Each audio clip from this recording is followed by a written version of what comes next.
सुप्रभात बच्चों।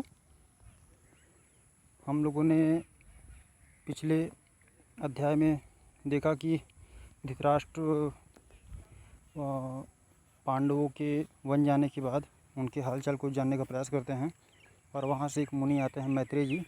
वे भी समझाने का प्रयास करते हैं, लेकिन दुर्योधन समझने का प्रयास नहीं करता।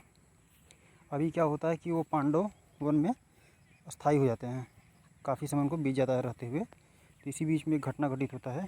अब आगे कथा उस पर चलने वाली है, तो देखते हैं बेटा। बच्चों, इस चैप्टर का नाम है भीम और हनुमान। तो शुरू करते हैं। सुहावना मौसम था। द्रौपदी आश्रम के बाहर खड़ी थी। इतने में एक सुंदर फूल हवा में उड़ता हुआ उसके पास आ गिरा। द्रौपदी ने उसे उठा लिया और भीमसेन के पास जाकर बोली, क्या तुम जाकर ऐसे ही कुछ और फूल ला सकोगे? यह कहती हुई द्रौपदी हाथ में फूल लिए युधिष्ठिर के पास दौड़ी गई। द्रौपदी की इच्छा पूरी करने के लिए भीमसेन उस फूल की तलाश में निकल पड़ा। चलते चलते वह पहाड़ की उस घाटी में जा पहुंचा। यहाँ केले के पेड़ों का एक विशाल बगीचा लगा हुआ था। बगीचे के बीच एक बड़ा भारी बंदर रास्ता रोके लेटा हुआ था।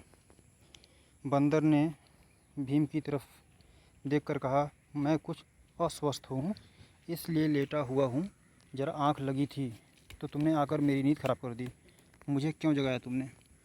बच्चों, क्या होता है कि एक दिन जो पांडव रहते हैं जंगल में, वहाँ पर हवा में उड़ते हुए कमल का फूल आता है और उस फूल को देखकर द्रौपदी के मन में इच्छा जागती है कि और भी ऐसे फूल मुझे मेरे पास होने चाहिए।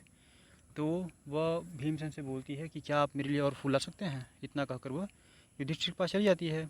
तो भीमसेन क्या करते हैं, द्रौपदी की इच्छा को जानकर वे फूल लाने चल देते हैं। जाते जाते रास्ते में एक पहाड़ होता है और उस पहाड़ में एक केले का बगीचा होता है, बहुत बड़ा बगीचा। तो वहाँ क्या देखते हैं, रास्ते में एक बड़ा सा बंदर लेटा हुआ है और भीम को उसने देखा तो उसने कहा कि भाई, मैं तो इस समय बीमार हूँ, इसलिए लेटा हुआ हूँ और तुमने आकर के मेरी नींद ख़राब कर दी। क्यों जगाया मुझे? एक बंदर की इस प्रकार मनुष्य जैसा उपदेश देने पर भीमसेन को बड़ा क्रोध आया और बोला, जानते हो मैं कौन हूँ? मैं कुरुवंश का वीर कुंती का बेटा हूँ। मुझे रोको मत, मेरे रास्ते से हट जाओ और मुझे आगे जाने दो। बंदर बोला, देखो भाई, मैं बूढ़ा हूँ, कठिनाई से उठ बच सकता हूँ। ठीक है, यदि तुम्हें आगे बढ़ना ही है तो मुझे लांघ कर चले जाओ। भीमसेन ने कहा, किसी जानवर को लांघना अनुचित कहा गया है, इसी से मैं रुक गया, नहीं तो मैं कभी का तुम्हें एक ही छलांग में लांघ कर चला गया होता। बंदर ने कहा, भाई मुझे ज़रा बताना कि वो हनुमान कौन था जो समुद्र को लांघ गया था?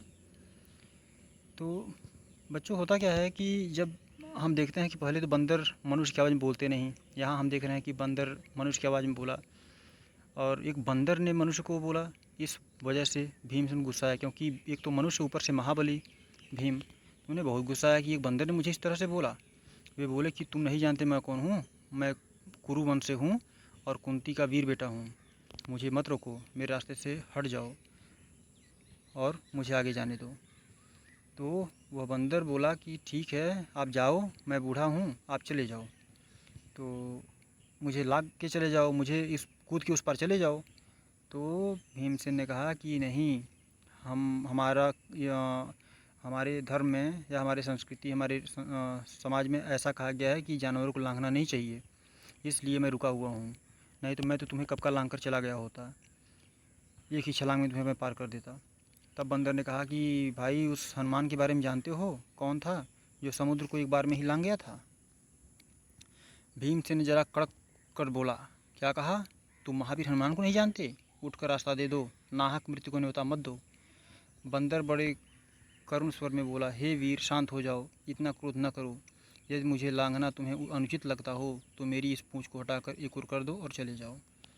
तो जब बंदर ने हनुमान के बारे में चर्चा की तब भीमसेन को और गुस्सा आया। कड़क कर बोले कि तुम महावीर हनुमान को नहीं जानते?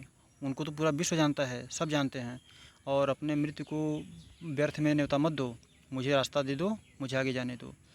तब बंदर थोड़ा दीनता भरे स्वर में बोला कि हे वीर पुरुष, आप शांत हो जाओ, गुस्सा ना करो, अगर आपको लग रहा है कि नहीं आप मुझे लांघेंगे नहीं, आपके संस्कृति के खिलाफ़ है, अनुचित है, तो आप ऐसा कीजिए कि मेरी पूँछ को हटा दीजिए और उस तरफ चले जाइए। तो भीमसेन ने वैसा ही किया। भीमसेन ने बंदर की पूँछ एक हाथ से पकड़ ली, लेकिन आश्चर्य, भीम ने पूँछ पकड़ तो ली पर वह उसे जरा भी न हिली। उठने की तो कौन कहे। उसे बड़ा ताज्जुब होने लगा कि यह बात क्या है। उसने दोनों हाथों से पूँछ पकड़कर खूब जोर लगाया, किंतु पूँछ वैसी की वैसी ही धरी रही। भीम बड़ा लज्जित हुआ, उसका गर्व चूर हो गया। उसे बड़ा विस्मय होने लगा कि मुझसे अधिक ताकतवर यह कौन है। भीम के मन में वरिष्ठों के लिए बड़ी श्रद्धा थी। वह नम्र हो गया, बोला, मुझे क्षमा करें, आप कौन हैं। हनुमान ने कहा, हे पांडु हूँ। तो अब क्या होता है बच्चों कि भीम उस बंदर की पूँछ पकड़ लेते हैं और हटाने का प्रयास करते हैं, लेकिन हनुमान जी ने तो वही खेल किया जैसा कि उन्होंने लंका में किया था। उनकी पूँछ पड़ती गई और यहाँ पर हनुमान जी की पूँछ भीम से उठ ही नहीं रही है। अब भीम पूरा जोर लगा लिया, भीम ने नहीं उठी। फिर भीमसेन को बड़ा लज्जा महसूस हुआ, बहुत लज्जित हुए और उन्होंने पूँछ को ऐसे ही छोड़कर उनके आगे हाथ जोड़कर खड़े हो गए और बहुत श्रद्धा के साथ बोला कि हे महावीर, आप कौन हैं, मुझे क्षमा कीजिए, मैं आपको पहचान नहीं पाया। तब वानर श्रेष्ठ ने कहा कि हे पांडु के पुत्र, हे पांडुवीर, मैं हनुमान हूँ। तब जब भीम ने जाना कि बहुत ज़्यादा ये तो हनुमान ही हैं, तब उन्होंने क्या किया कि उनको तुरंत प्रणाम किया और उनसे विनम्र स्वर में कहा, वानर श्रेष्ठ, मुझसे बढ़कर भाग्यवान और कौन होगा जो मुझे आपके दर्शन प्राप्त वानर श्रेष्ठ मुझसे बढ़कर भाग्यवान और कौन होगा जो मुझे आपके दर्शन प्राप्त हुए। कहकर भीमसेन ने हनुमान को दंडवत प्रणाम किया। मारुति ने आशीर्वाद देते हुए कहा, भीम, युद्ध के समय तुम्हारे भाई अर्जुन के रथ पर उड़ने वाली ध्वजा पर मैं विद्यमान रहूँगा, विजय तुम्हारी होगी। इसके बाद हनुमान ने भीमसेन को पास के झरने में खिले हुए सुगंधित फूल दिखाए।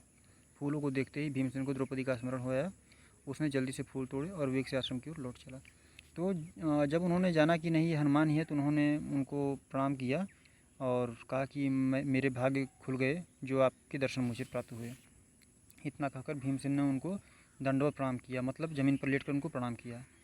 तब मारुति मतलब पवन पुत्र उनसे बोले कि हे भीम, जब युद्ध होगा, देखिए बच्चों यहाँ पर पहले ही हनुमान जी ने भविष्यवाणी कर दी कि युद्ध होगा। तो उन्होंने कहा कि जब युद्ध होगा तो मैं अर्जुन के रथ की ध्वजा पर विराजमान रहूँगा और तुम्हारी ही विजय होगी। तो मतलब हनुमान जी ने उन्हें सहायता करने का आश्वासन दे दिया और बोल भी दिया कि नहीं, जीत तुम्हारी होगी। और इतना कहने के बाद उनको उस तालाब का जहाँ सरोवर था उसका रास्ता दिखा दिया और भीमसेन वहाँ से पुष्प लेकर वापस लौट आते हैं। ठीक है बच्चों।